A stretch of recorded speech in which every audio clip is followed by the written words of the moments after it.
Welcome aboard the BK Escape Pod. That's right, it's the augmented and bionic podcast version of the live show you can hear Saturdays from 10 a.m. till 12 p.m. Eastern on 100.3 FM and AM 1450 WBHF Radio.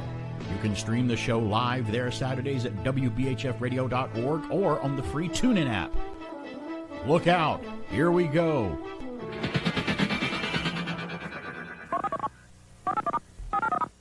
Hello there, this is BK on the air, here to tell you that if you hear the telephone number, please don't call, because this is a rebroadcast.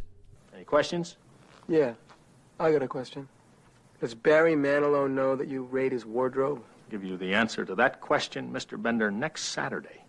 Don't mess with the bull, young man. You'll get the horns. Stand by to receive our transmission. Well, that's right, it's been another week.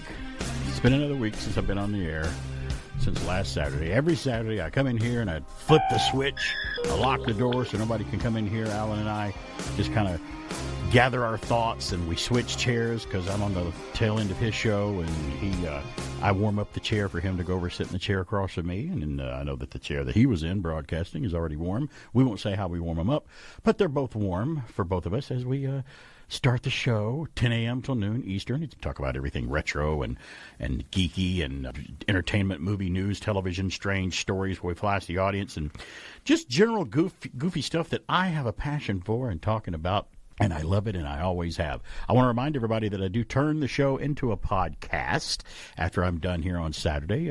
I'll usually take the show and remove anything locally, commercially that's in there and replace it with old classic Saturday morning commercials and Schoolhouse Rock and Time for Timer and sound effects, and just shine it up with a little bit of spit podcast shine. And I turned it into the BK Escape Pod podcast. You can hear it on YouTube, Anchor, Spotify, and SoundCloud. So just look for the BK on the Air podcast. Just include that in your search engine and phrase, and you'll find the show out there wherever it is, and you'll be able to hear it. In case you missed one or you want to hear the one that you can't listen live, I understand that. Not everybody can listen live on Saturday, but I do package it as a podcast as well. It's a podcast world. Yeah, if you're not doing podcasts now, they think you're crazy. But I do want to remind everybody that today we have, along with everything else that we have going on, we do have something kind of special coming up after the 11 o'clock hour Eastern here. Back in the day of great legendary FM rock stations in Atlanta, I mean, you had several in Atlanta, and Alan Sanders joins me here. I know that you remember probably listening to Atlanta radio for years. Oh, yeah. You know, rock and roll. There was only one station when I was graduating high school that became iconic because of an upside-down billboard. Yeah, and a lot of upside-down license plates on front of the car. And I'll just tell you three right off the bat, and I'll segue into it, and you'll see what I'm talking about. Today, Rock and Shop. They're just a few doors down from us here in beautiful, historic downtown Cartersville. It's the place to be. You go down there and see our friend Eddie Bruce and the folks down at Rock and Shop. They sell old vinyl records. They sell rock and roll items, merchandise, T-shirts, buttons, keychains, things like that. Sometimes he's even got snacks in there. A couple of Saturdays ago, I went in there and he had like bacon cupcakes with bacon on them.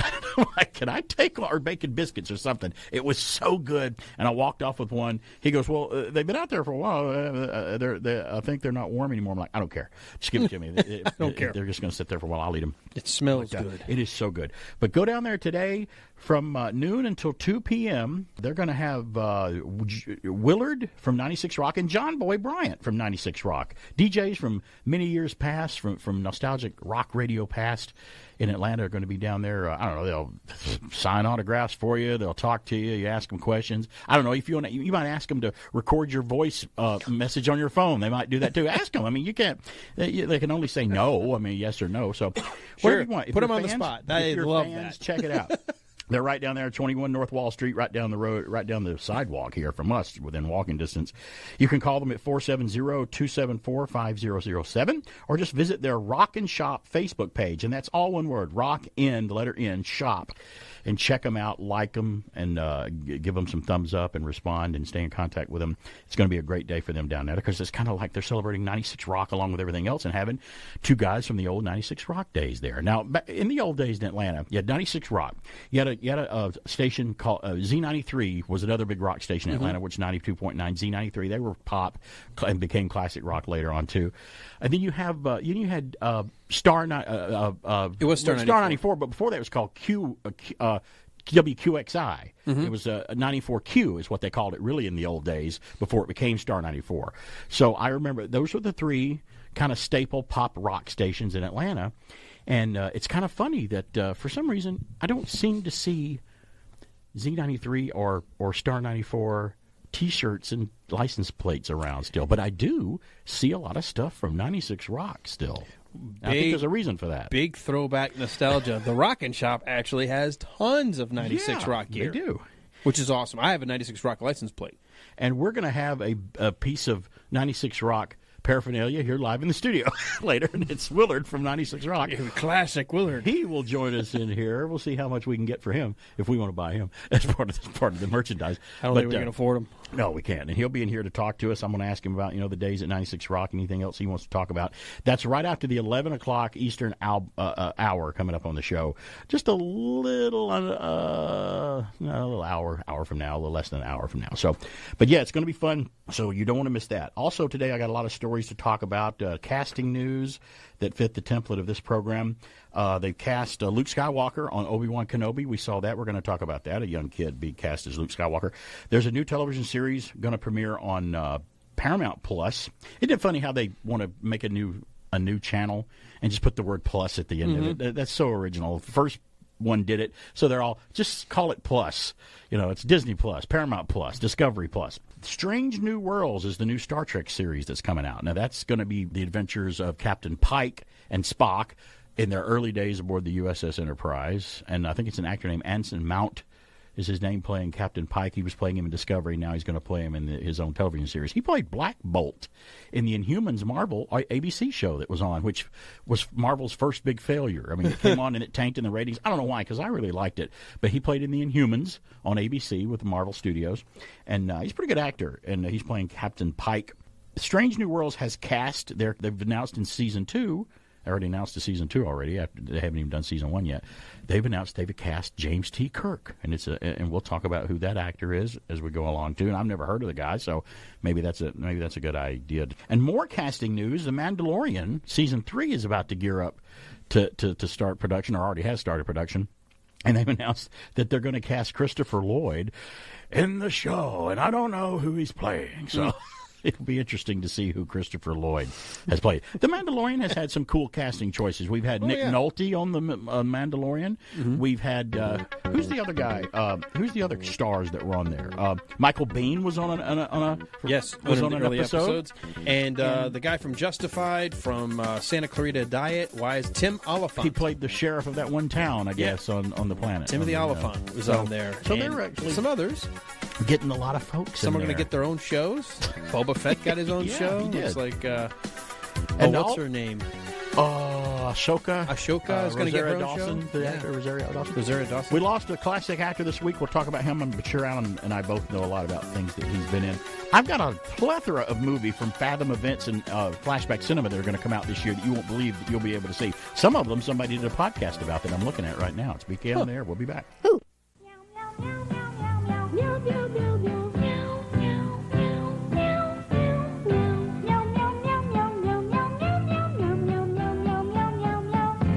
Cats are singing the praises of Meow Mix cat food, a tasty combination of the 3 flavors cats love: tuna, liver, and chicken, each a separate bite-sized morsel. So a cat gets a mouthful of variety every time he opens his mouth. Meow. Hey, cat, one more time. Jaws. Jaws. Jaws. Jaws is the game where you try to fish out what's in the jaws of the great white shark. I'm going for the camera. Made it. But be careful, because if you remove the wrong piece, the jaws will get you. And you're out. Jaws. It's you against the great white shark and each other from Ideal. Never fear, Sniff is here.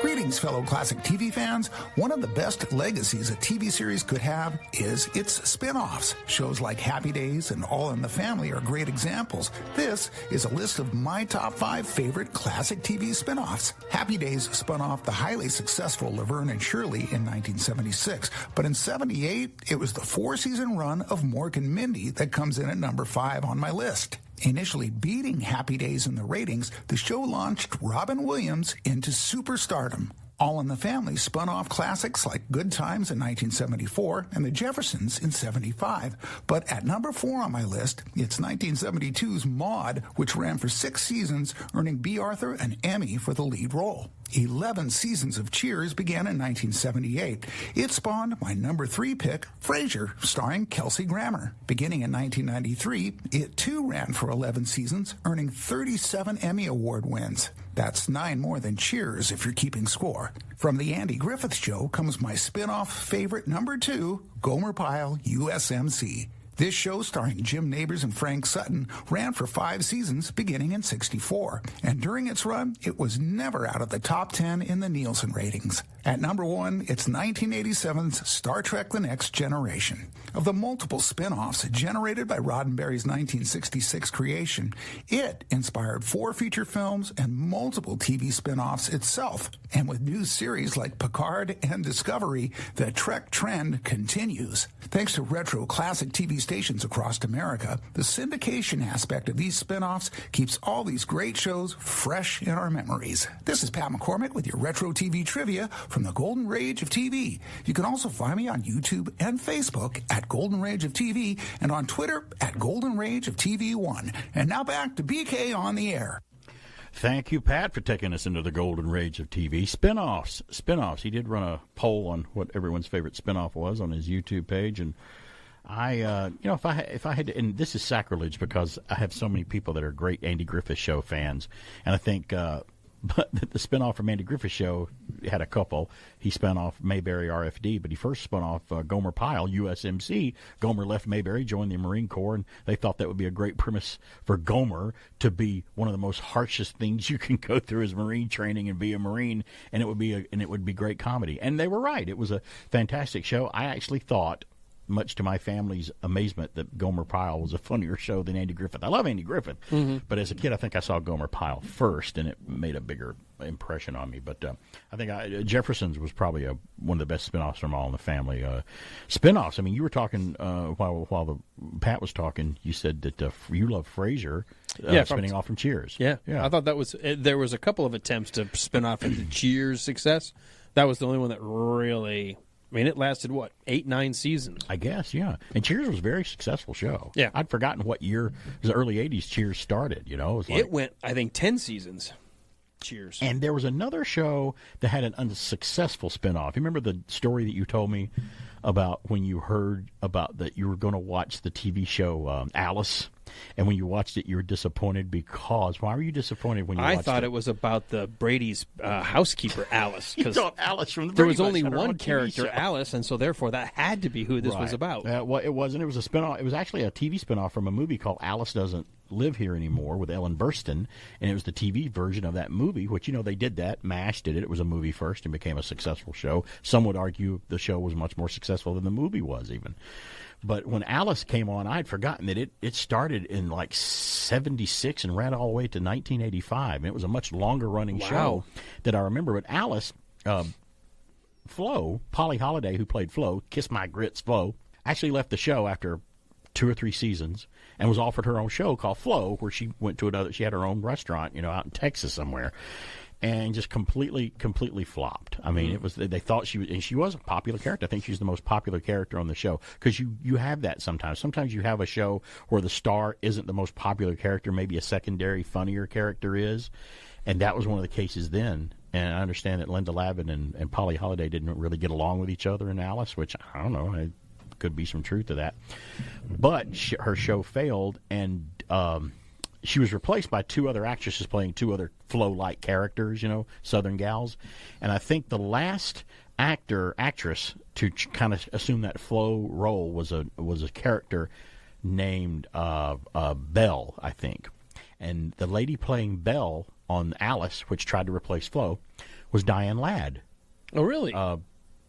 Laura Dern's mother, the actress Laura Dern's mom. Well, what's interesting about that is Diane Ladd portrayed Flo in the movie Alice Doesn't Live Here Anymore, who played Flo to play another character on the TV show. It's just a funny spinoff sitcom stuff here with BK on the air. Let's keep talking about all the stuff that we like to talk about and talk about this right here. I got this from hitc.com, and there's a lot of, I just get them from certain websites, but they're all over the place. You just search for the story, you can find it. Alan and I are looking forward to, along with a lot of other Star Wars fans, we're looking forward to the Obi-Wan Kenobi series that's about to premiere on Disney+. And the more I hear about it, the more I'm excited about it. I'll tell you what I'm not excited about hearing is how a lot of, I like to call them diaper-wearing fans that have to wear a diaper, because they complain about things. They were originally going to make Obi-Wan Kenobi a lot darker until the fans started crying and boo-hoo, and they're complaining about things, and they actually listen to them and change the tone of the show. I wouldn't have minded it being a darker show, that's for sure. I'm sure they know what they're doing. But the other thing too is, have you noticed recently there's a scene in the trailer, and we've all seen the trailer, of this dark character with a spinning lightsaber or something, and he's supposed to be like an inquisitor of some kind. Mm-hmm. Now they're mad at how he looks. He doesn't look right like he did in the Clone Wars. I'm like, okay, well, the Clone Wars is kind of a animated show, but his species was also in Episode 3, Revenge of the Sith, and they're complaining it doesn't look very much like that species either. And I'm like, well, you just give it a rest, for goodness sakes. These are the same people that complained about the X-Men movie when it came out, and they're like, oh, their costumes are all black. That's going to ruin the whole movie for me because they're not wearing yellow and blue and spandex from the comic book. I'm like, you got to be kidding me, really? That's going to ruin the whole movie for you? They did. You got bigger problems. One of the few things they did to sort of tweak the fans in the Luke Cage series. Yeah. Is if you remember how the character was drawn in the 70s. Oh, yes. He was drawn very 70s. So the character, when he was on the run and he has to borrow clothes from a clothesline, he's wearing the green and the yellow and the headband. And he looked in the mirror and he goes, this looks dumb. Yeah. It's like a tweak back to how you would have accepted it in the 70s as a comic book. Right. But in real life, no one's going to walk around dressed like that. These movies have to be updated a little bit, and I don't have a problem with it. Just so the same core basic idea of it is still there, which I think they did. There's a scene in one of the Wolverine films where, is it Days of Future Past? I think. I think it's Days of Future Past, or one of the films where Magneto and Charles Xavier, which are brilliantly portrayed by James McAvoy and Michael Fassbender. They're going to this bar, and Hugh Jackman's sitting there as Wolverine. We know they went back in time, and he really doesn't age that much because he's regenerative. Mm-hmm. They walk into him, and they're finding him, and they come up and they're like, we want you to join the team, and they open up this case, and it's the yellow Wolverine outfit, and he's like, and he uses an expletive, pretty much tells them to get out of here. And I thought that was the joke, too, because it was the yellow costume. So just things like that. Don't let things upset you that much. Obi-Wan, to me, I'm going to be optimistic until I see the show. You don't know anything until you see it. It's one thing to have an article or you and I expressing what might be concerns, but you and I have been wrong on many assumptions. I've been wrong a lot, yeah. So we keep an open mind. I've learned to do that more. I'm going to watch Lord of the Rings. I've got concerns when I start hearing about, we want to make it more like Game of Thrones. Well, it's not. It's a different tone. What is the show? Texture. What does that show mean? What is the title of that show? Rings of Power. Now, it hasn't premiered yet, right? No. It comes out this fall. I've already seen 2 articles from idiots, I guess, that don't know what they're talking about, saying, I already seen what they're going to do here. This is going to be the worst show in history. And I'm like, how do you know that already? Do you just want to be bothered and feel bad all the time? There are just people that I think that they just figure out how to be contrarian for the sake of it. I don't even know if they believe it. Yeah. Like they'll say, they spent $500 million just on the first season. It's going to be terrible. How do you leap to that? Well, if it was good, they wouldn't need to spend that much. It's 5 seasons worth of material. They're going to spend a lot of it drives me nuts. It does, and I can't. People want to be bothered so badly. It's almost like they handed out assignments at the beginning of the week. Say, okay, I need you to do a story on The Mandalorian. I need you to do a story on Obi-Wan Kenobi. I need you to do a story on Lord of the Rings, or Ring of Power. And they're like, well, I don't know what to say because it's not out yet. Okay, well, the budget is so big, it's got to be bad. Make up something because we need someone to write a blog. Make sure you put a clever headline so we got clickbait. And I love the clickbait up there, which makes you do that. And you're like, so and so fired from show. And you're like, he was fired? And you read the article and you're like, well, we've heard he's been fired, but we don't know if he has. I'm like, so in other words, that's not what your headline should say. How about the other ones, though? The ones that are even worse are like, you're not going to believe what happened on the set. What? That's it. That's your headline. Well, I have to find out. Click it. So-and-so chose not to show up for filming for 5 minutes because they didn't have their water. I don't care. Why is that? But he came back and filming resumed immediately. Or they'll even do something worse. They're like, you'll never believe what happened. Could this cancel the show? What are you talking about? Maybe in your opinion, but it's totally your opinion. That's you and I. We could actually probably create our own fake, and we would probably get more success writing fake news stories designed intentionally to have the clickbait title. Oh yeah. But we could. But we don't. We choose not to do that. We don't do that because we're not that's ridiculous. Pathetic losers wearing diapers as adults. Right. And I don't mean elderly. I mean we mean bedwetting. We mean bedwetters, yes. Yeah, which is a term that I'm using more and more when you get into fandom. I just think it's embarrassing too, because when you act like that, you feed every bit of stereotype that fans. And let's be honest. The word fan was coined from the word fanatic, F-A-N. You're a fanatic of something, and sometimes that's not always a positive thing to be. You know, I'm a fan, but I don't think I'm a fanatic of just about anything, except maybe some food. I don't know. Oh, I'm a fan of food. Yeah. So I am going to talk about it. We'll flash the audience when we come back, but I'll save the story because we got kind of on a rant. But that was a good rant. I liked that because we just speaking the truth here about that. We'll get to the story of who they cast as young Luke Skywalker on the Obi-Wan Kenobi series on Disney Plus from Star Wars when we come back, and we'll flash the audience. It's BK on the air. We will return after these messages. What do kids say when they're hungry at noon? Uh-oh, SpaghettiOs. What do kids say when they pick up a spoon? Uh-oh, SpaghettiOs. What do kids say when they want to eat soon? Uh-oh, SpaghettiOs. Serve Franco-American SpaghettiOs with meatballs or sliced franks. The neat brown spaghetti you can eat with a spoon. Uh-oh, SpaghettiOs. What molds into silly animals and silly shapes? Silly putty. What bounces like a ball? Silly putty. What stretches and stretches? Silly putty. What picks up pictures from a newspaper and makes them silly? And if you stretch it, even sillier. Silly putty. Are you sure Silly Putty can do all those things? Yes, silly putty is fun. Silly Putty comes in a shell shaped like an egg. Nothing else is Silly Putty. Then there is what could only be a bizarre coincidence or something else.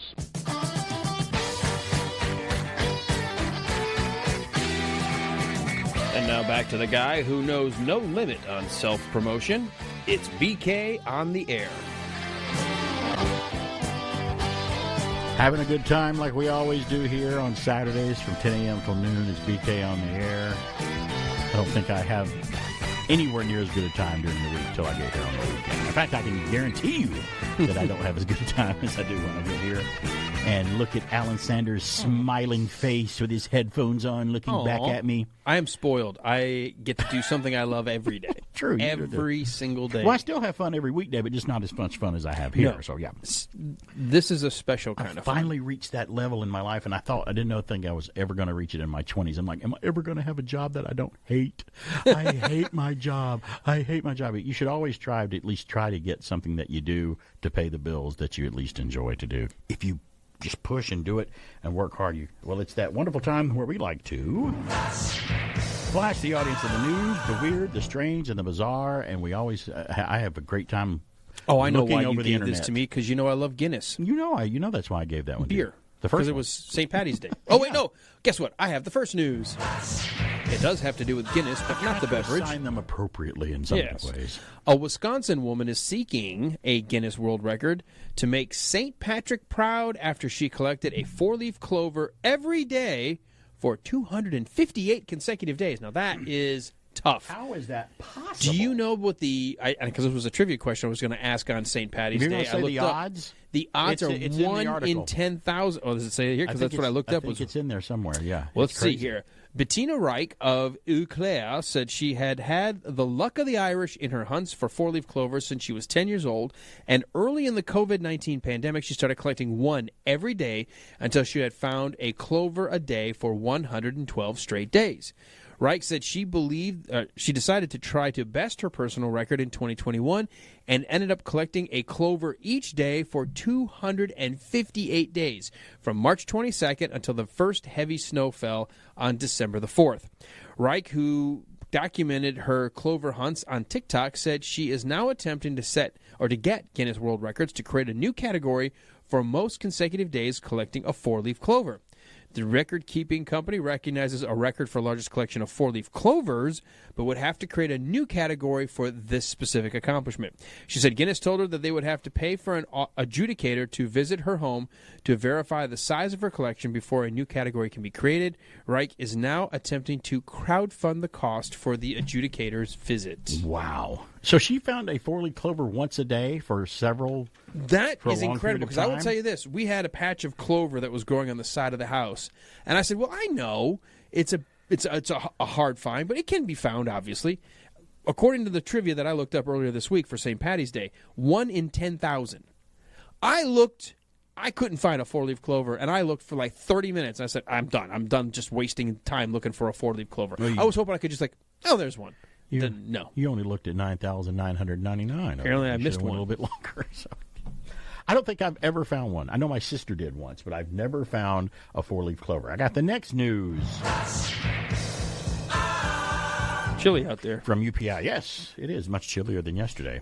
A woman in Glenview, Australia, mistook a carpet python for a burglar when she heard a glass break in her kitchen. Only in Australia. Only in Australia. The woman first called police before she got into contact with the reptile specialist Sunshine Coast Snake Catchers, 24/7 was the name of the place, who came to the rescue late at night.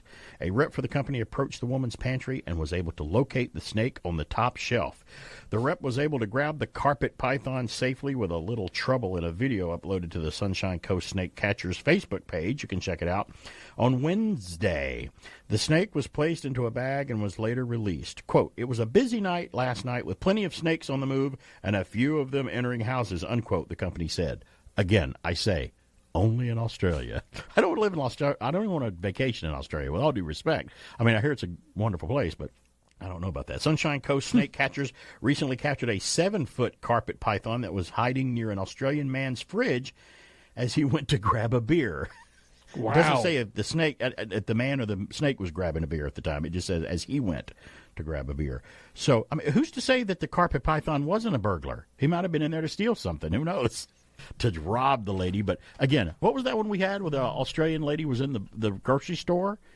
And it was a snake in the bread aisle, just in there. Yeah. And I'm like, okay, so you go in and out of a grocery store in Australia, and when you go in the grocery store or go out, the door opens. Mm-hmm. That's their one little moment to just slither right in there. Unless it came in from a different spot. That they don't know you got a hole somewhere. You Maybe better pass the that back hole. door was left open while they were unloading Maybe the truck. He's coming through the stock room. Could very well. I would be scared to. You know how you have to sometimes reach into the shelves because food got pushed back or. It looks like they may be sold out, and oh, no, wait. Right. Think about putting your hand in those dark crevices, knowing that at any point in time, one of the wildlife could be hanging out down there. Right, yeah. And Georgia, we don't care. We're like, I need some of that picante sauce that's in the back. Right. I'll get it with no fear of anything. I don't think about it at all. But Australia, it could literally be life-threatening. There could be a Tasmanian devil in that store. Everything wants to kill them, and they choose to still live there. And all the guys, you look at Steve Irwin, rest in peace, a lot of the people that are Australian, you just look at them, Paul Hogan, Crocodile Dundee, they just look like tough guys. They look like they've had too much sun, and they're just tough guys, and you have to be in that country. You really do. Like the old comedian talking about the difference between rugby players coming from Australia versus football. He's like, you guys, you football players with your pillows all over to keep you safe from hurting each other. Shoulder pads and your pillow. I like to call it your pillows. I've got the next news. Oh, this is going to make me angry. Funny you mentioned sports and the alarm didn't go off. That's cool. You must have slipped it by. Because we were talking about pillows, and we both thought we were nap time. Right. That's right. A young Rubik's Cube enthusiast in India broke a Guinness World Record by solving a puzzle in 14.32 seconds. Well, people have solved it quicker than that. While riding his bicycle. Oh, he was riding his bike? Really? Yeah. Again, it's just amazing how they do this. Jayadisharan Venkatesan, age 12, of a place in India, told Guinness World Records he spent 2 years perfecting his speed cubing technique before attempting the world record. He solved the cube in 14.32 seconds, earning the record for fastest time to solve a rotating puzzle cube on a bicycle. His Rubik's Cube skills previously earned him a place in the Asia Book of Records when he solved 60 cubes in 30 minutes using only one hand. That's amazing. And that's actually the town's name in India, a place in India. That's what the city limit sign says. I chose, for brevity's sake, because I don't know if I have enough breath in my lungs to read the name of that city in one breath. Cannot say it. The location. I agree 100%. I got the next news. A house listed for $979,000 on the Detroit suburbs is drawing attention online for an unusual feature. A toilet that resembles an actual throne. Wow, I like it. How appropriate. The St. Clair Shores house is nicknamed the House of Charm in honor of its original resident, Edith Fern Melrose, TV and radio show host known as the Lady of Charm. The home listed for $979,000 by Tom Fincham of the Community Choice Realty. It features 5 bathrooms, but one is drawing particular attention for its turlet, as Archie Bunker would say, a high-backed wooden seat that resembles a huge royal throne. The toilet features a candle holder mounted on its high wooden back. The house, which also includes an unusual bathtub on wheels, was previously listed for $1.2 million in 2021. So, actually, when you yell in that house, "Leave me alone, I'm on the throne," you're actually telling the truth. So, is that a phrase we use anywhere? I know you and I knew exactly what that meant because my mom used to always say, "Oh, your father's on the throne." He's on the throne, yeah. And at that house, he would be. He would. All I know is my wife calls the bathroom the library when it comes to me, because when I go into the bathroom, especially to take a certain constitutional that I like to call it, your morning I'm in there for a constitution? while. I don't know. It's relaxing. I sit there and I usually read, or I'm reading something, or I'm doing something, and she's like, "Oh, he's going to the restroom. He'll be a while." I'm like, "Yeah." So it's just an area of peace that I've found that it's just been that way for a long time. I don't know. I get left alone. Yes, I sit down to, I don't know, count my blessings. So I'm going to stay here. Nobody yells at me. And that's all I got to say about that. Just have the Febreze, Andy, whatever you do. Your power from K-Tel is hot off the charts. 20 fantastic hits. Original stars. ELO. It's a living thing. England Dan and John Ford Coley. That's a forever without you. Gary Wright. Alice Cooper. War. Elvin Bishop. Boss Gag. And Kiss. You'll be a hard luck woman. Blue Oyster Cult. Brass Construction, ABBA, Silver Convention, Diana Ross, and Wild Cherry. Kenny Nolan. I like tweeting. Doobie Brothers. It's pure power. 20 super hits, $6.99 from K-Tel. Paper cassette, $7.99. Hey, Melissa, you're not going to believe this. My music is on cable TV. It's on VH1. Video Hits 1. Slogan. Hot news. My music's on VH1. Hey, Stevie, I'm so excited. My music's on the very hot one, VH1. I just called to say. My music's on the hot one, the very hot one, VH1. 24 hours a day, 7 days a week on cable TV. Hello, Mr. Cable Operator. We want music. Hey, we're back. It's BK on the air. A little Steve Miller, Abracadabra. Hey, if you think, you know what? I really missed vinyl and records and stuff like that. Well, you know what? If you're looking for that Steve Miller album with Abracadabra on it, and that just happens to be from the album Abracadabra, his biggest hit in his career, you might could find that album down at Rockin' Shop. Go down. Isn't there it and check crazy that that's his number one, biggest selling song Took him to of all 1982 time? to do it. He had to embrace that 80s initial sound, and everyone was like, "Oh, this guy's great." And don't get me wrong, it's a great song. It's catchy. I love it, but it kind of falls within that. I wouldn't say it's his best. I don't know if it's his best song, but it's the most successful one he had. Because Steve Miller started in 1969. He started his career in the late 60s, went all through the 70s, had all those staple 70s hits that never went to number one. Right. But, 80s come on. And what's funny is after he hit with Abracadabra, every album he did since then was just a downward spiral, so less and less and less and less. Yeah. I guess he peaked. It didn't sound like Abracadabra. No.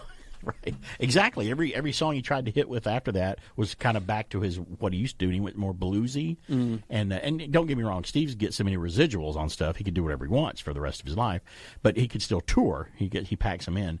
But he just didn't do much after that. And a lot of bands did that.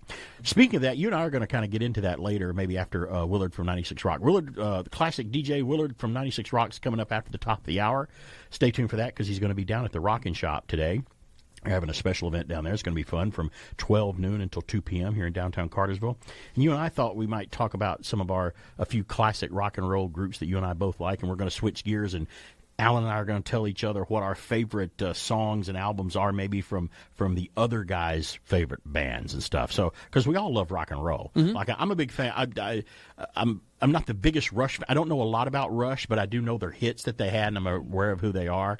And one of my friends did have a Rush album that he played a lot when I was in junior high school. But I am very familiar with Pink Floyd, though, so I've always liked Pink Floyd through the years. And there are worse bands to have in your head. Oh, of course, yeah. So maybe we could do a little. I never knew who to choose. You've said it over and over on the air that your favorite couple of bands that you'd have to point out as your favorite rock bands is Pink Floyd and Rush. You said Pink Floyd probably is number one. Pink Floyd edges them out only because of the storytelling and complexity, but then I find myself listening to Rush more often. So that's why it's like a tie. And I could throw in ELO, Electric Light Orchestra, and Boston, and maybe even the Steve Miller Band as my three favorite maybe rock bands. We have a lot of favorite great bands that we love, but the ones that sit way up there in the number one and number two spot, you and I will throw that back and forth later on in the program today as we unfold. But we were talking about, before we got off on that, how fans overreact to stuff, before we flashed the audience and got off on my rant. Luke Skywalker, a young Luke Skywalker, has been cast in the Obi-Wan Kenobi Disney Plus series.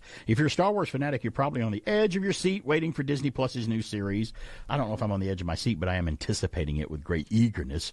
As it would seem, things are still in the works for the upcoming show, and due to a change in story, the actor playing young Luke Skywalker has now been recast. It's not clear who was originally supposed to play young Skywalker, but in a turn of events, the creative team went in a, quote, different direction, unquote, it says, and cast child actor Grant Feely, that's F-E-E-L-Y, Grant Feely, in the role of the young Luke Skywalker. As reported by The Hollywood Reporter and tweeted by Mark Hamill on his Twitter page even, he wished the kid well.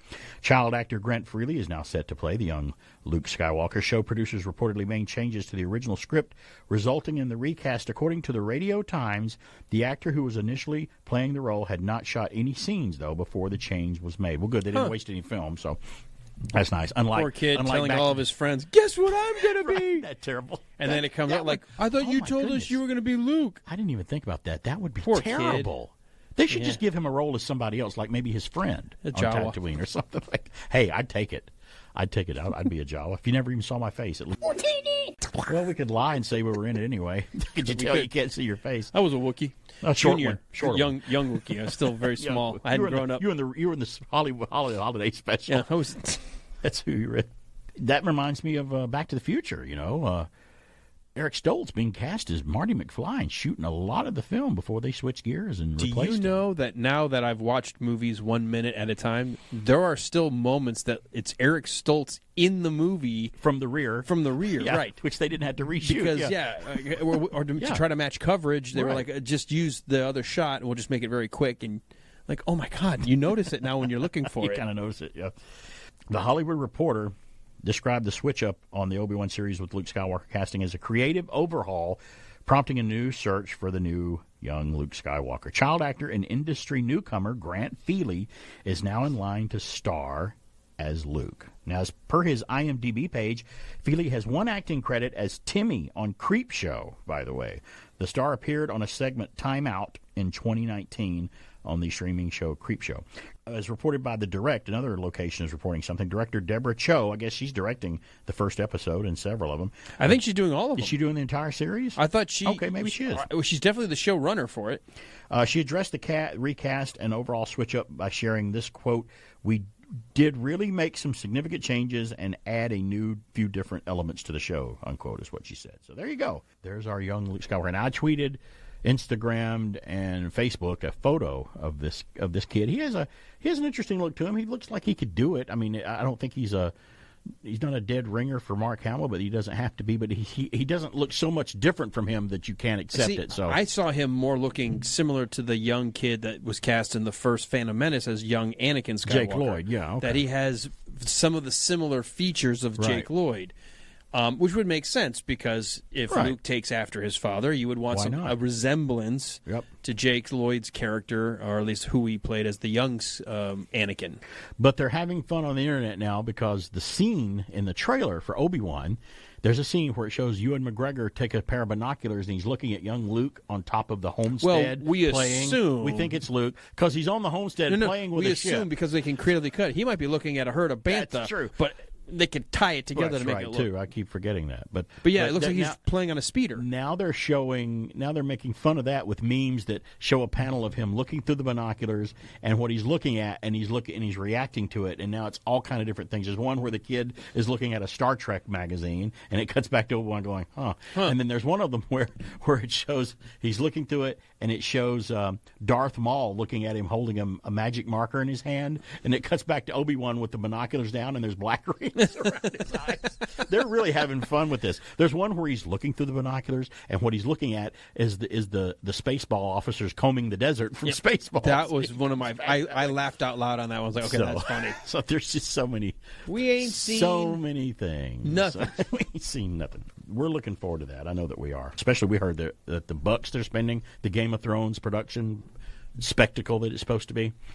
That's going to be good. Another bit of casting news. What is it? Paul Wesley, and I've never heard of this actor either. You never watch Vampire Diaries, I guess. I never did watch Vampire. Chances are, look, we got some of the 96 Rock folks already outside our window. There they are. Oh, my goodness. If we only had staff to let them in, they're going to have to sit back and listen to us for a few minutes. They're going to have to wait till we go to a break because we're not a big radio station here. We can't just get off. Yeah, we'll let them right in. That's cool. That's awesome. I forgot what were you saying before I got distracted by celebrity and fame. I never watched the Vampire Diaries. Oh, yeah, Vampire Diaries, and he was in that, right? Yeah. So the Mrs. BK didn't watch. She didn't get hooked into the. She did not. The heartthrob teen drama vampire series, the Vampire Diaries. Like that vampire.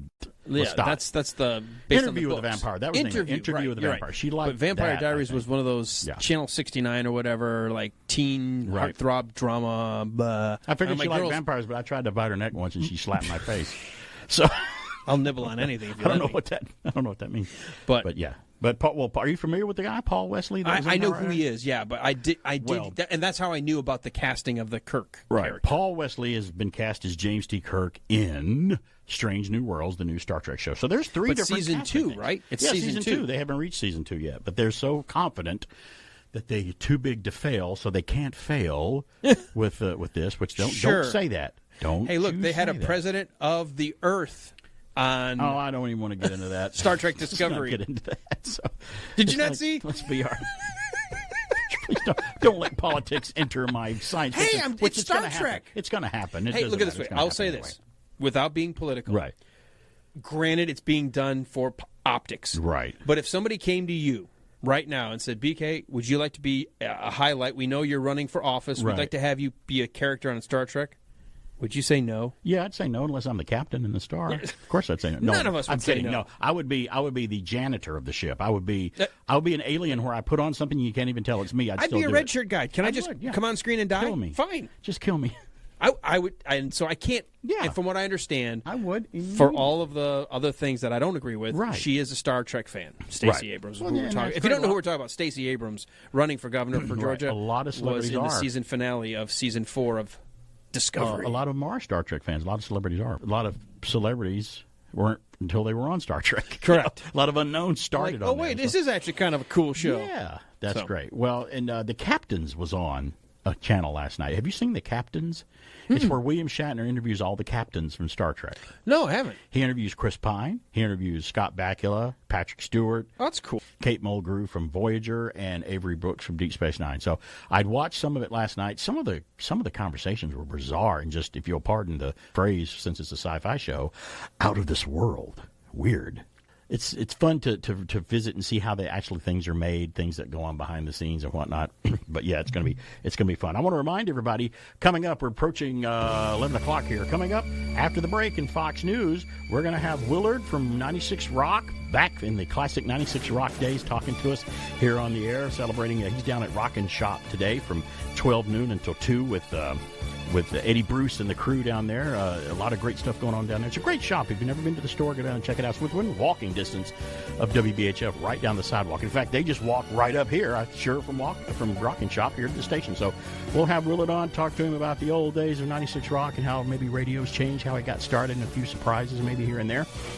And a lot more surprises after Al and I'll talk about some of our favorite classic rock albums. We can do that. Some of our songs later. There's worse things again to talk about. A lot of other stuff to talk about. No clickbait. Yeah, if you click on here, it's gonna be good. If you click on this, it's BK on the air, AM 1450, 100.3 FM, WBHF. All of that when we come back. Stay tuned. We will return after these messages.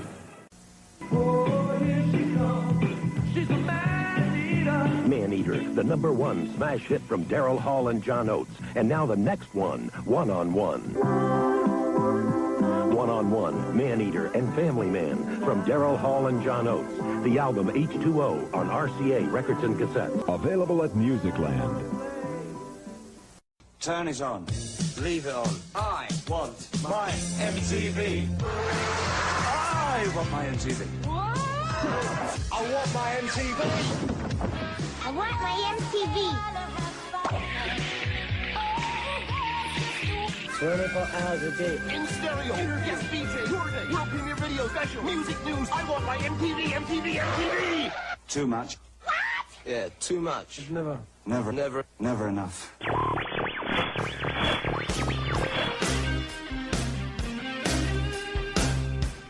Hey, sprinkling everything with a little nostalgic geekiness fun. It's BK on the air here on AM 1450 and 100.3 FM WBHF. I am BK on the air. We got a studio full of folks. I'll tell you exactly what's going on here in just a minute. But before we actually get to it, I've got something that I've queued up, just going to have to play to kind of explain what's going to go on here. 96 Rock, Van Halen, as we work our way through 6 in a row. I'm Willard. Let me take you to the Sunset Grill. Here's something new from Don Henley. Before you think we've changed formats, let me tell you what that means I'm doing right there, which is fine. Don't worry, nothing's happening, but even though that would be kind of cool. Today at Rock and Shop with Eddie Bruce and the crew, just down the street here from WBHF. They're having a great event down here from 12 noon till 2, and Eddie Bruce is actually in the studios right now with a lot of other folks. We always say that there's the studio's chock full of nuts. We call you a pistachio, Alan, because right. You got a hard outer shell, but you're the green on the inside. But in the studios joining us, I'm kind of excited because we've got two radio legends in here with us on WBHF. We've got Willard from 96 Rock and John Boy Bryant from the days of yesteryear of 96 Rock Atlanta Radio. Hello, guys. Hey, good morning. Good morning. You guys aren't strangers to being in a chair, sitting in front of a microphone in front of your face, and we're glad that you're here with us this morning to talk with you guys. Doing great. The first time I've had my headphones on for 30 years, but... you haven't even worn headphones for 30 years. Holy cow. Exactly. It's a lot of fun. I didn't think they would work. Mighty nice headphones, buddy. Yeah, we saved... It's nostalgic. Got great ones in here. Al and I were the crappy ones. We saved the good ones for the guests. So we've got you guys in here, and you're at Rock and Shop down here, down the way here today, and what I wanted to start with both of you, and we'll get to the rest of it as we go along. Willard, you with 96 Rock, you've been in the radio. Anybody that makes that choice that either has been in radio or is still in radio, they had to probably make that choice to do it at one point in their lives. Tell us, Willard, first, when did you make that choice and how did you get started in radio that people may not know? I actually started in high school. We had a drama coach who used to go up to a little station in Gwinnett County, and we would make commercials after the sign-off, and we would play them over the school PA system.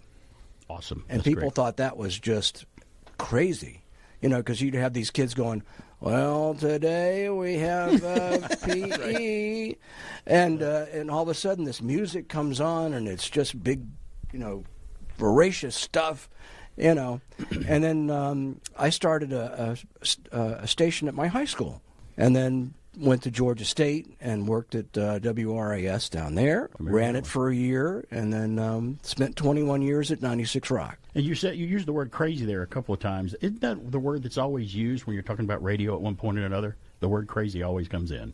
Well, it's in the job description. It always is. Yeah. Well, cool. And then the rest is history. You wound up at 96 Rock. Mm-hmm. John Boyd, same question. When did you first decide you wanted to do this crazy thing, and how did you get started? I was 15 years old in high school, and not the same high school as Will. Right.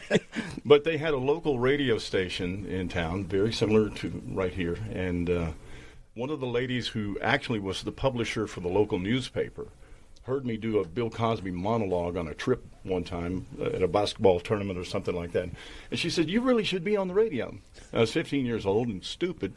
And stupid's the other word that always comes into radio stuff, too, yeah. And so I walk into the radio station, and the person that owned the station was the one on the air. And he said, "Could I help you?" I said, "Well, I'd like to be on the radio." He goes, "Really? Have you ever been on the radio?" I said, "Well, I'm 15. I know how to fly. Haven't done much of anything." Right. I can fly radio controlled airplanes. And that was my inside connection. It's got right the there. word radio in it. Yeah. It's got the word radio in it. And so the station would sign off the air when the sun goes down. Mm-hmm. And after it signed off the air, they'd give me the opportunity to replay the scripts and replay the music and all that kind of stuff without being transmitted. I practiced that for a couple of weeks, and then they put me on the air.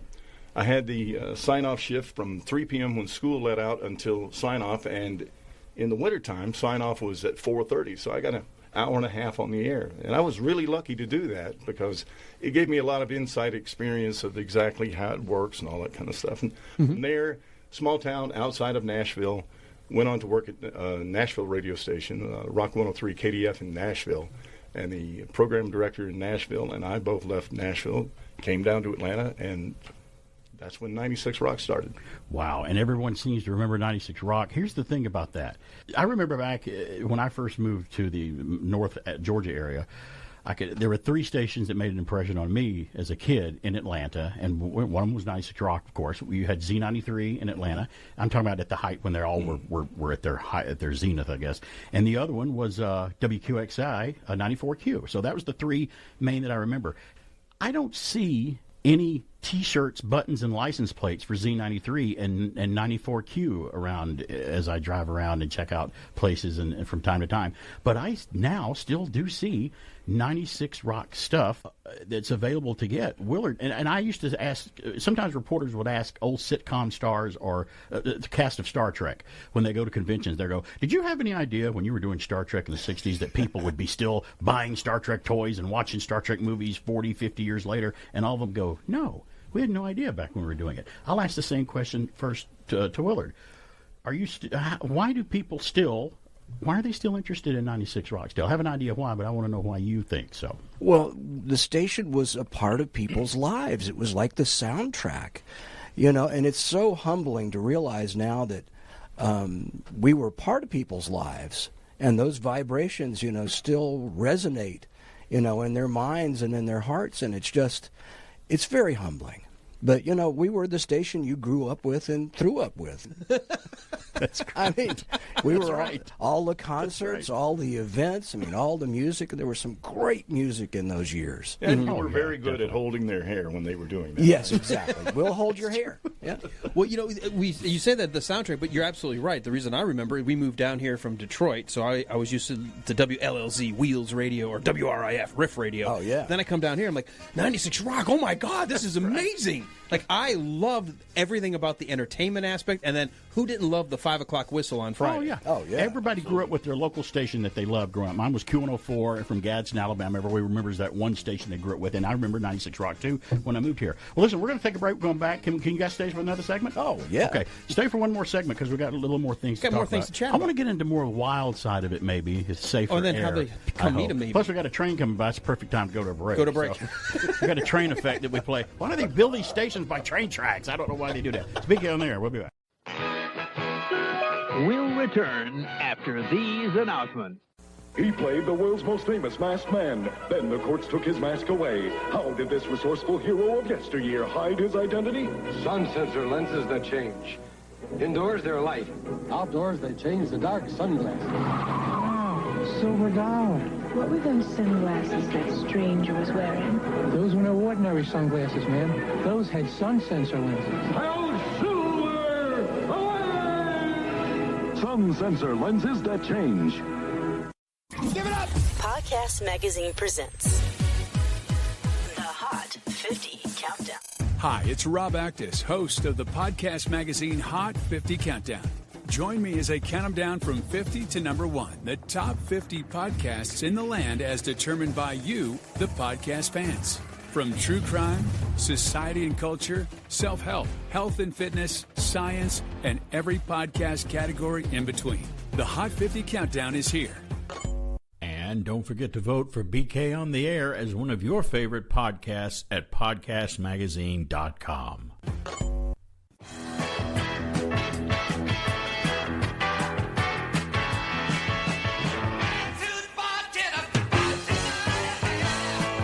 Hey, we're back. It's BK on the Air. Yeah, you know, WKRP in Cincinnati was pretty instrumental in getting me started in radio. I used to watch that as a kid, and I'm like, oh, I'd like to work for a radio station where all those personalities are there. And wow, I actually do that now, so it's kind of funny. Now you regret it? Now I kind of regret it.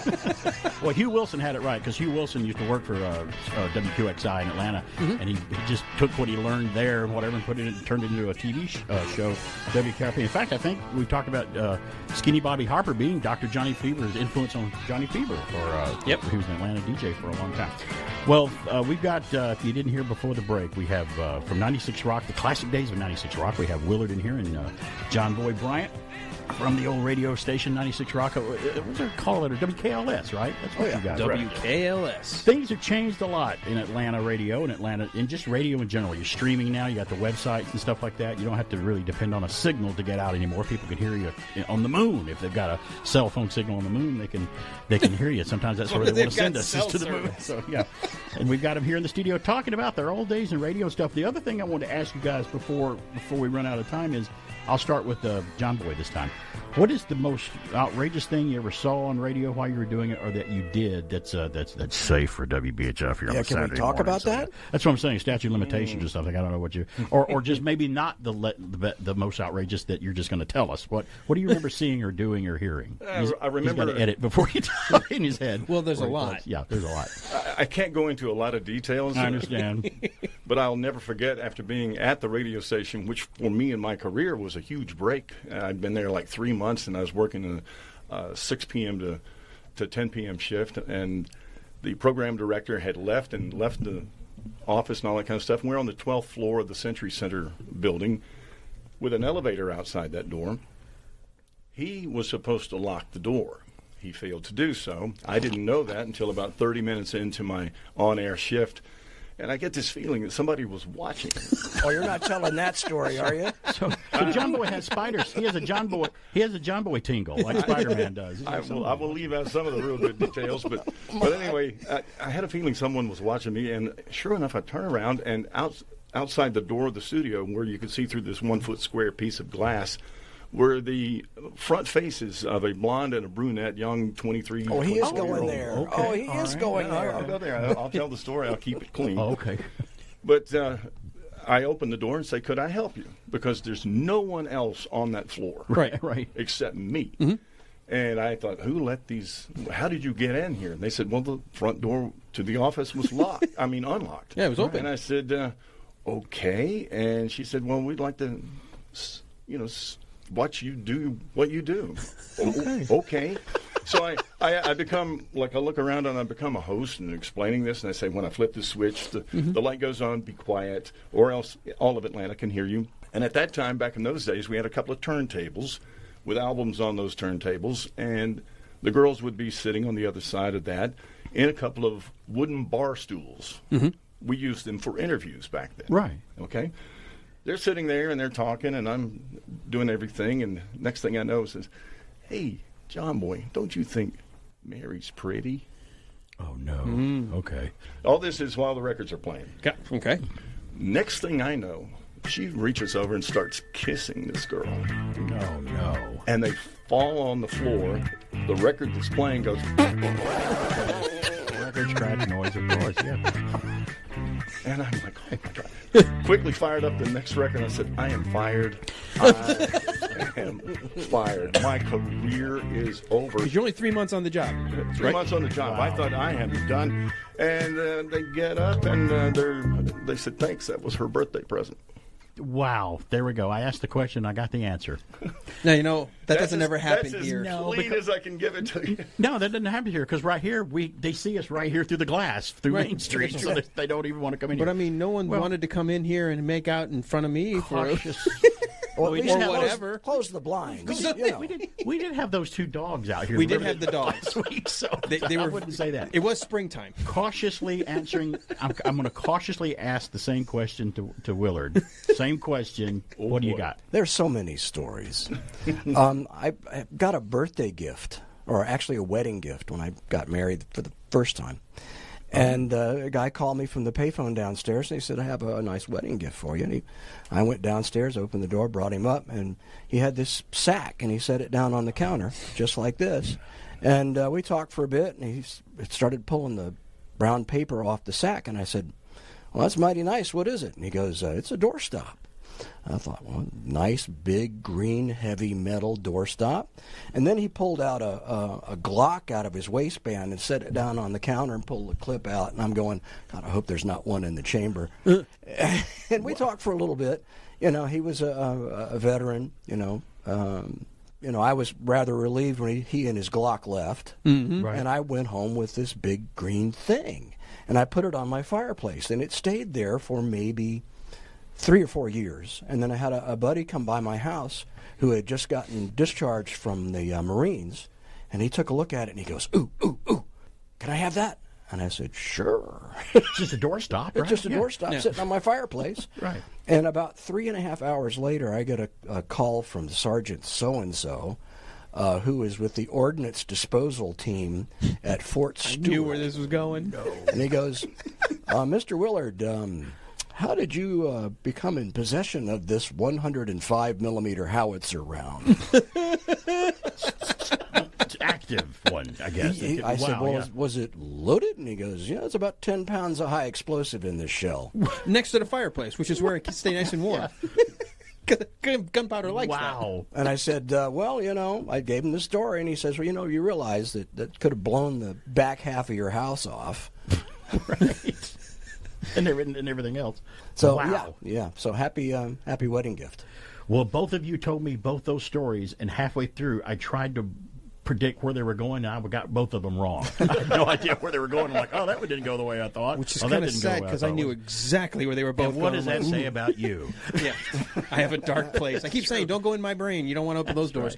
Right. Okay, we've got a few minutes left. You guys are down at Rockin' Shop starting at noon till 2. What are you guys going to be doing down there for the audience that wants to come check you guys out? Anything anybody wants us to do. Well, hell, heck no. That's a big, broad statement. Yeah. Paint my house, Hey, before we went to a break, I said, hey, they may even record your voicemail on your phone for you. They may even do that. So we've done Stranger. Grease Man used to do that. You have him on his phone. He's like, hey, I'll just record your voicemail for you. That's kind of cool. Yeah. I should mention, too, that John Boy is the original John Boy. Oh, correct. Yes. As he is not the John Boy of John Boy and Billy. I mean, he is the good John Boy. I mean, we had the John Boy on the Waltons, but that was the whole different That was a different character. John Boy altogether. That was way back then, yeah. But you're right. I was given that name by the late Steve Henderson at Rock 103 KDF in Nashville, and he just called me that one day, and I was going to be the next person going on the air. And the next few phone calls, could I speak to John Boy? Could I speak to John Boy? And the program director found out about it, and he said, that's your name from now on. Well, like Alan and I used to joke, you don't choose your own nickname. People choose your name for you. Correct. You don't get to choose your own nickname. Like that. When you try to do it yourself, it doesn't work. What I have noticed is a little different from probably when you guys were in radio is hardly anybody goes by a stage name or a radio name. Like everybody kind of just goes by their name today. And that's I'm just curious when that shift happened, because, I mean, I've always just been me. Like, do you guys know? Like, when did you? I mean, well, John Bryant is really my name, and the Boy came in there as a nickname. But that's when it happened. That was 1979. Yeah, gotcha. Yeah, I worked for a short time for an AM station, and they said, Willard. Mm-hmm. Nobody's going to believe that. So it is your real name, obviously. It's not a radio name. So I became Bill. You got a bunch of rats following you around. They're not Only time I ever got to talk to Jimmy Page, he goes, oh, Willard, so How then are your rats? Right. That's awesome. Yeah, and the rats. That's great. awesome. So you guys going to be down at Rock and Shop for the next couple of hours. If people have memorabilia or want to buy something, I'm assuming they can get a signature maybe or whatever. Oh, sure, yeah. And we've got tags, we got stickers, and Eddie's got mugs and shirts and hats. Yeah. Man, he's got it covered. It's a cool shop. Did it feel like you walked back into the old like Turtles record and tape days when you go to his shop? Oh, like, yeah. I'm instantly like 14 looking to figure out how to spend like my milk money, right? I mean, I wanted to camp out and get some tickets. Well, I always considered, and I'm sure a lot of people consider 96 Rock of the old days that as well. A radio station you grew up with and listened to and had a fondness for. It was a friend. That was a friend I can always count on. I always turn on 96 Rock and hear, so Aerosmith, Led Zeppelin. I can always hear stuff, and they were always the constant for the longest time when a lot of other stations were changing formats. 96 Rock was always the rock, the staple in Atlanta radio. And I don't want to be critical of it because I'm here at WBHF, but we don't have a lot of that now because times have changed. Let's face it, streaming, digital and everything, but still there's not a lot of rock in Atlanta right now. There's maybe one, but it's just not like the old days where you had a lot to choose from and one really great station to choose from that I like the best. It's changed a lot though, and I'm sure you guys have noticed that too. We had a blast. Oh, we did have a blast. Oh, I'll bet. We had a blast. Well, everybody, they're going to be down there at the Rockin' Shop. Eddie Bruce will take care of you. He's the man with the superhero name, Eddie Bruce. He just sounds like a superhero. That sounds like a superhero's name. He's a ninja. Which I love. He is. It's just funny. You always think of comic book. I think of Eddie from like the mascot of Iron Maiden. Okay, well then we went two different directions. Same thing. Yeah, I like that one. So, I'm a big Iron Maiden fan. Oh, you know what? Let's find out before we get him off the air. Let's just ask him right off the top of your head. Willard, if you had to pick your favorite rock group of all time that if you're on a desert and you only had just one group to listen to, who's your favorite rock group? I spend a lot of time listening to Ozzy. Ozzy Osbourne, yeah, wow, okay. And then his group before was Black Sabbath. He's with Black Sabbath. Oh yeah. And then John Boy, I'll ask you the same question. Pink Floyd. Pink Floyd. Wow, you got a lot of time with Alan. Yeah. Yes, Pink awesome. Floyd. Alan loves Pink Floyd and Rush.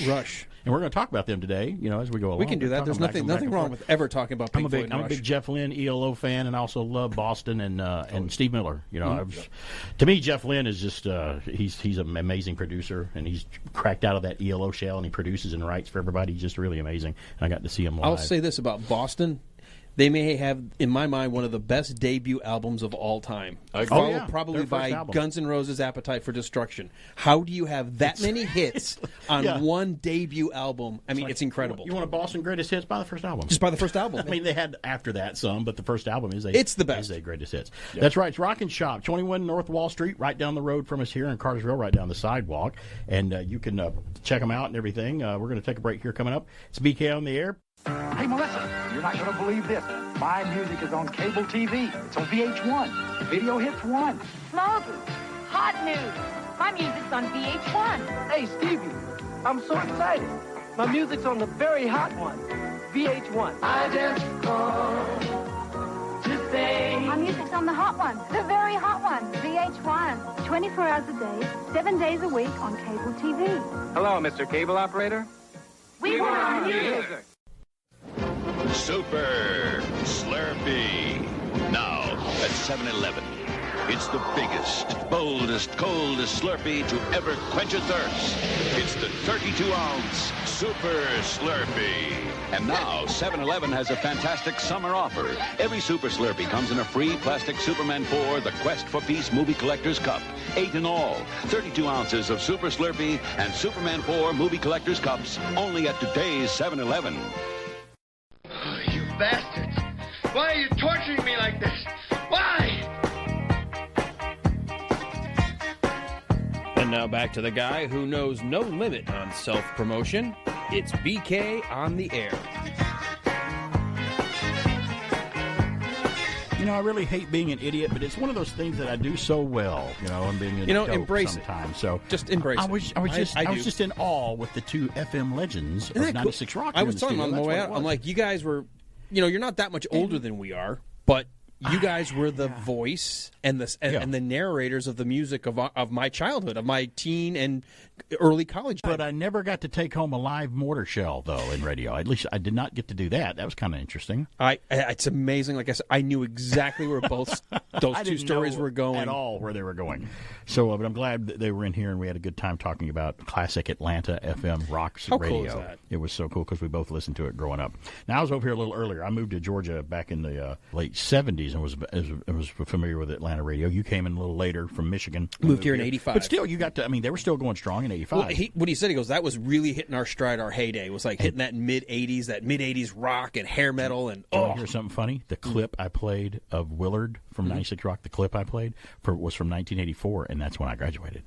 That's the year I graduated. That's the year that clip was played. There you go right there. Let's do a little On This Day in History. We pushed it off a little bit because we had some great guests in the studio. Today is March the 19th. 1915, Pluto, the planet Pluto, photographed for the first time, although they didn't know what it was when they did photograph it, but later on they did identify it was photographed for the first time in 1915 on this day. 1964, Sean Connery's first day of shooting on James Bond film Goldfinger starts on this day, which happens to be my favorite James Bond film of all time. Today, 1977, last episode of the Mary Tyler Moore Show premiered on CBS, and you heard Pat McCormick talking about TV spinoffs earlier in the show today. Mm-hmm. That was another show that had a lot of spinoffs from Mary Tyler Moore. Phyllis, Rhoda, Lou Grant.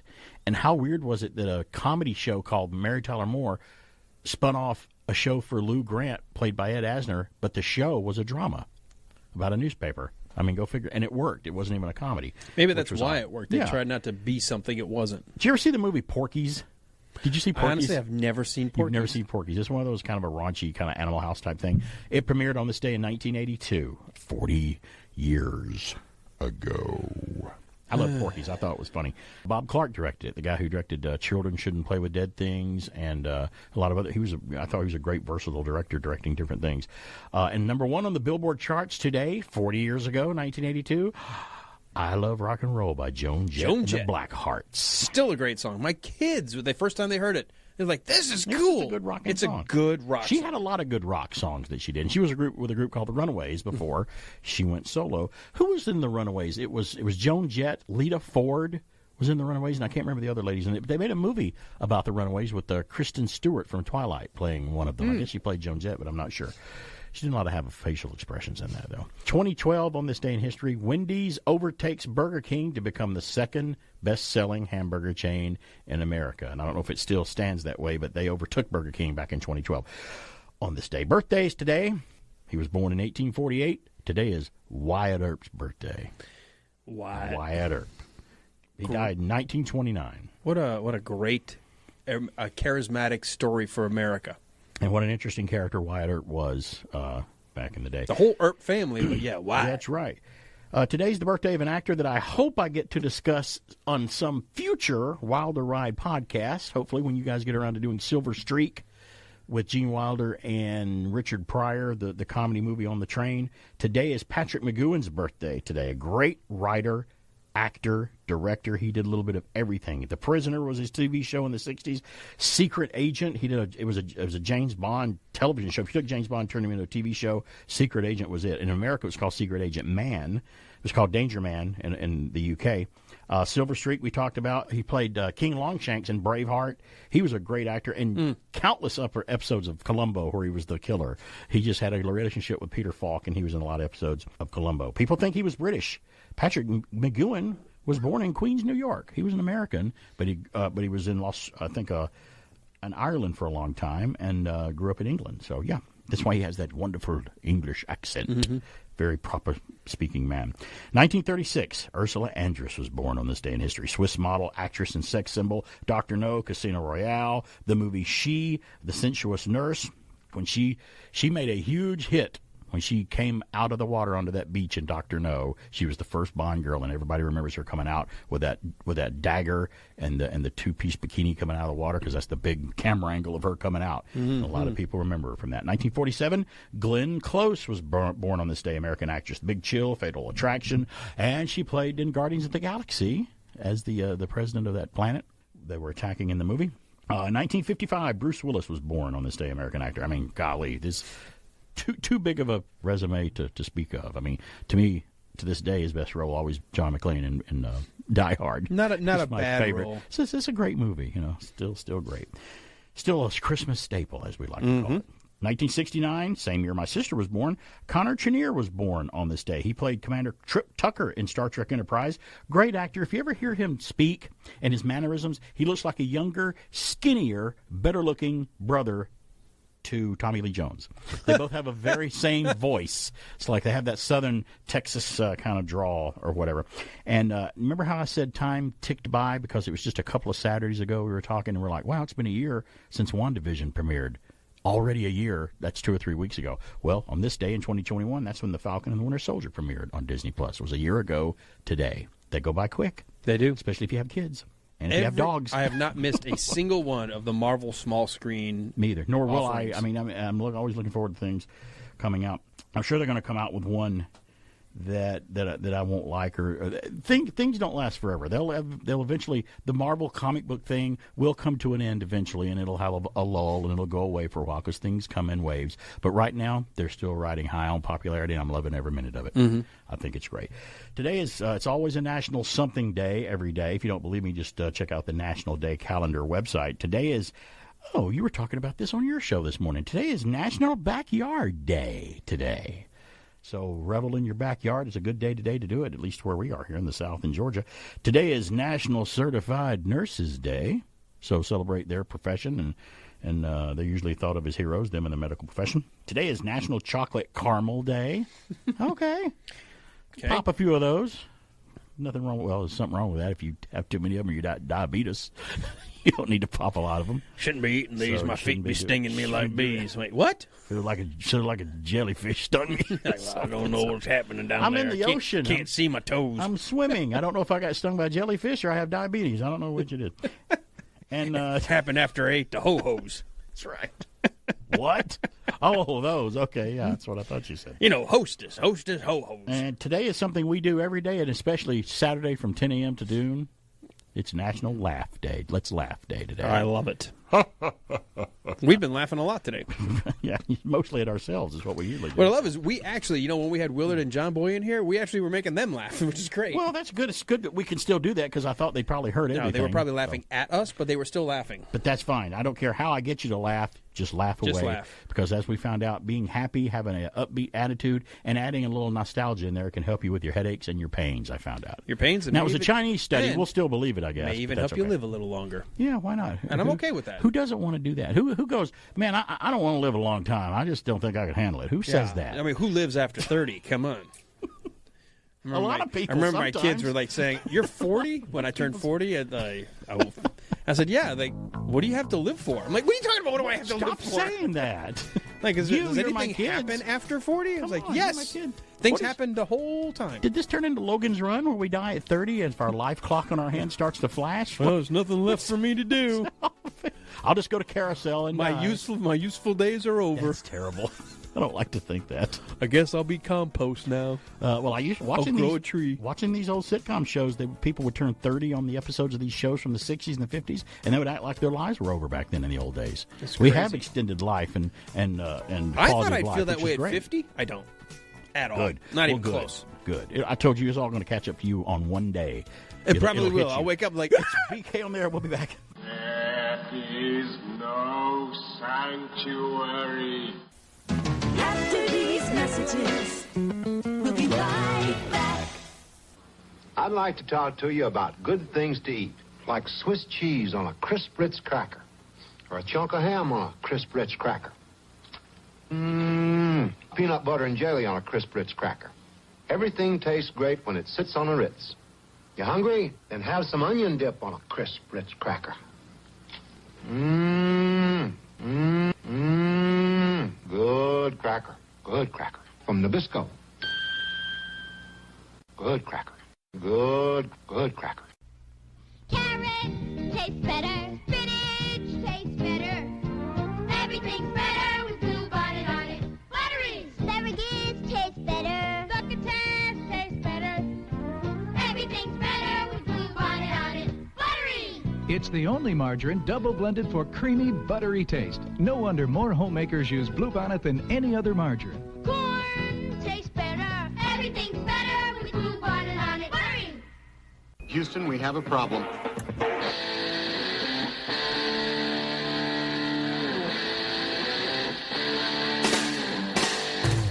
You're listening to BK on the air. Now back to a guy who put me through a lot of pain in childbirth. I'm his mother, I should know, but I love him anyway. It's BK on the air. Hey, we're back. It's BK on the air here. On the air. Big thanks to Willard and how many syllables is that? Willard and John Boy from 96 Rock for coming in and talking to us. That's a lot of syllables. You That's slow my it down. mom. That's my mom. I know it's your mom. She, if I gave her pain in childbirth, it wasn't my fault. I didn't have really much of a choice. Oh no! The rest of your life, you hear how I hear how I put my mom in the hospital for 2 weeks. Well, we lost another actor this week. One that was a surprise to me because I had no idea that he was in bad shape, and it was kind of quiet until it happened. For the past 4 years, you've operated with unlimited power and no supervision. That's an arrangement the governments of the world can no longer tolerate. But I think we have a solution.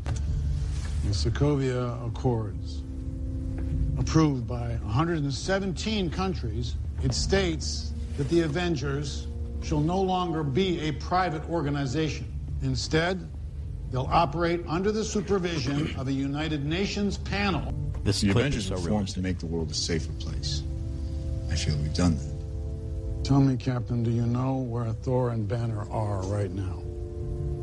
If I misplaced a couple of 30 megaton nukes, you can bet there'd be consequences.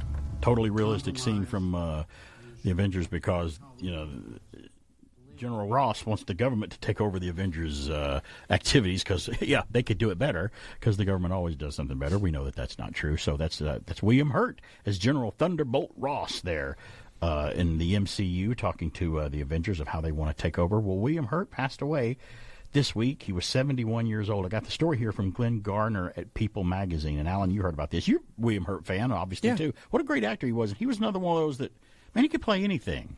Mm-hmm. He could go from he could play the bad guy, he could play just the goofy, dorko, weirdo guy, then he can also play the staunch military guy from, like, the Avengers.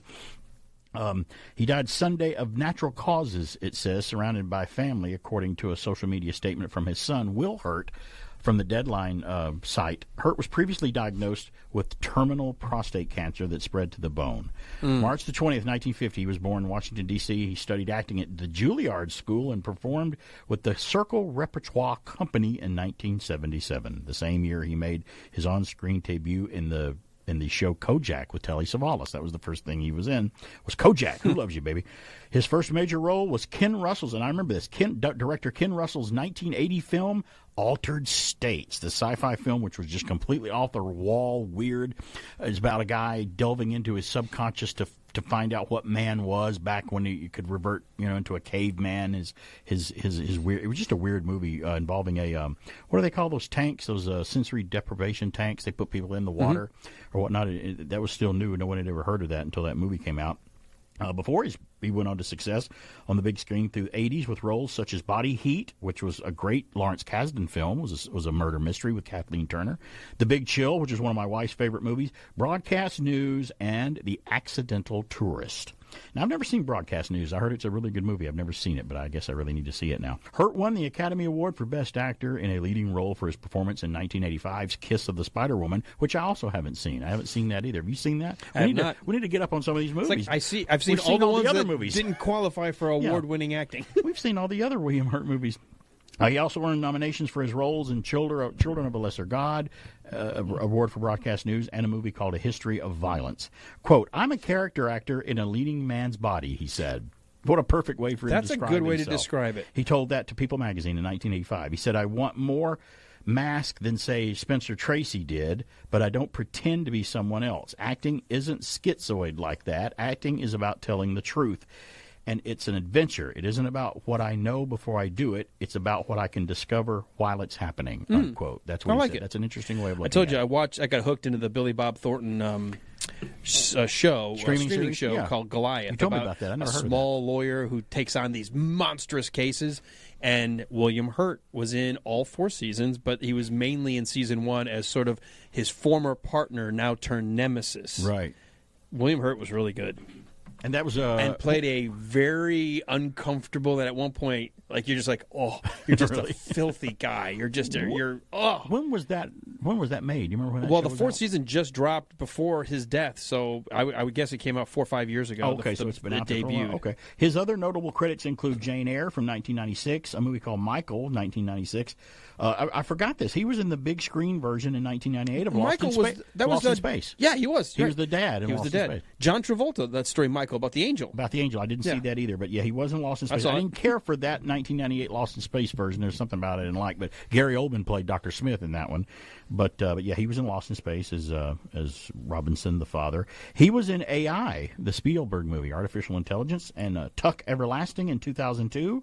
He was in The Village in 2004. I guess is that M. Night Shyamalan movie that I didn't get to see. The Good Shepherd in 2006. Into the Wild in 2007, and the TV series Condor. I didn't know about the TV series Condor. Hurt was also well known for playing General Thaddeus Ross, as you heard in the clip I played, in 5 Marvel movies. That takes care of the number. We're wondering how many he was in. I thought it was 5, but I couldn't remember Marvel the other movies: one. The Incredible Hulk, Captain America: Civil War, Avengers: Infinity War, Avengers: Endgame, and Black Widow. That's right, he was in Black Widow in 2021. Right, Black that's Widow the 5th one I couldn't So recall. yeah, William Hurt, 71, no longer with us. Great actor. Always liked him. He was versatile. He could play just about anything. And I don't know if I've had a favorite role. I know my wife just loves him in Big Chill because he plays like the stoner guy, I guess, that pulls up in his ratty Porsche, and he's got marijuana hidden up under the hood or something like that, and he sneaks it out and stuff like that. She loves that. She loves that movie because I wonder about that because she loves The Big Chill. It's about college reunion, kids reunion, having a reunion from their college days, and she does that. She has reunions from her college days too. I'm like, the same stuff doesn't go on at your reunion that goes on there in the movie. You can go ahead and relive a life that you wish you had, and then you can come back to your normal life. She says, no, it doesn't happen to ours. I'm like, well, good, honey, because I don't want you to be the Jo Beth Williams character in that from Poltergeist. So, because she's in The Big Chill too. Didn't they make a movie? It wasn't really a sequel to The Big Chill, but Lawrence Kasdan directed a movie with a lot of the cast from The Big Chill, and it was called Grand Canyon. That's it. Do you remember that? Grand Canyon's great. It's not. They're not playing the same characters, but it's a lot of the same actors from The Big Chill. It's like an anthology piece where they all kind of are loosely interlinked. Okay, I loved Grand Canyon. I haven't seen Grand Canyon, but I did hear that was the case. And you and I we like Lars Kasdan. He's a very talented writer and director too. Do I have time to do this? Let me do this right quick because I don't know if I got time. Since we were talking about music with the guys from 96 Rock in here, this comes from Fox News. Did you see the Wheel of Fortune contestant flub the lyric, solving the puzzle from a lyric from the Eurythmics that he lost? I did not. One Wheel of Fortune contestant missed out on solving a puzzle this week despite his answer being spelled out correctly. And I would feel horrible if this happened. Contestant Chris Bryant became the talk of Twitter during Tuesday night's episode when the puzzle he was solving featured the famous lyric from the Eurythmics song, Sweet Dreams Are Made of This. That's the name of the song. You remember that song. Although Bryant spelled out the puzzle correctly, he lost out on winning because he pronounced this as these. Because she sings it kind of like that in the song, but the actual word in the song is called this, not these. Several viewers at home were stunned by the loss because, as many Eurythmics fans know, that exactly how British rocker Annie Lennox pronounces the word in the song. A majority refused to believe that the actual song title and lyric include the word this instead of these. But he lost. She made it a long E because it sounded better with sweet dreams are made of these. It sounds better. It orally sounds better. It sounds better when you sing it. And it very much sounds like sweet dreams are made of these, but then that's not the title of the song. Well, we asked them while they were in the studio earlier from 96 Rock, the DJs from 96 Rock of the yesteryear, who their favorite groups were. If you had to pick, we're going to do a switcheroo here. We got a couple minutes for the top of the hour before we end the show. You know that some of my favorite groups are ELO and Boston and maybe Steve Miller. You got a favorite song by any of those guys that you can think of off the top of your head? Well, like I was saying, ironically to them, the debut Boston album, right? To me, it's just one long song. It is. I just love. I mean, Long Time is a great song. Foreplay, yeah. I love having the foreplay, like at the beginning, if you play the whole thing. But as a debut album, they're all great. They are. They're all great. I mean, if I had to have one album from your favorites, from Boston? I would have Boston's debut album. I could just listen to that all the time. Great song. Great album. And a lot of people say, well, all their albums sound the same. Like, yeah, but they didn't have as many hits off the album, their second and third following. They had a couple. Yeah.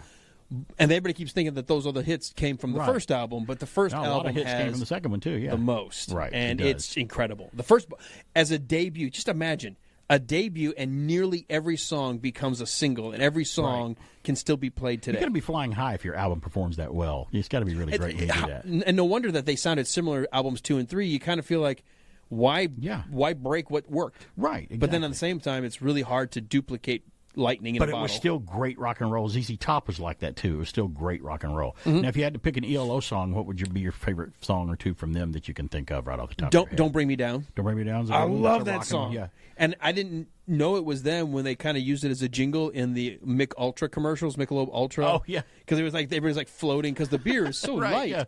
Yeah. But then when the song comes on the radio, I just turn it up. It has got a catchy beat. It's got a catchy lick. Then they do some funny stuff in the studio when they're kind of mixing, where it's like electronic kind of moving away. And they love that song. Well, you love Pink Floyd, and you also love Rush. I think my favorite song by Pink Floyd, my favorite album by Pink Floyd for some reason is always the one that came out before Dark Side of the Moon. I love Wish You Were Here album. The one where they're shaking hands with the guy on the front and he's on fire in front of the Warner Brothers trailers. I wish you love were that here. album as a whole. I can listen to that whole album. Rush, Spirit of Radio is my favorite song by Rush. That is one of the best openings of any rock song. A lot of people ask me, like, why don't I use that as my show open? I'm like, well, Limelight touches the nerve with Shakespeare. And a lot of people use that I could very easily have used Spirit of Radio. But it is what it is. Great song. Yeah, and two great groups.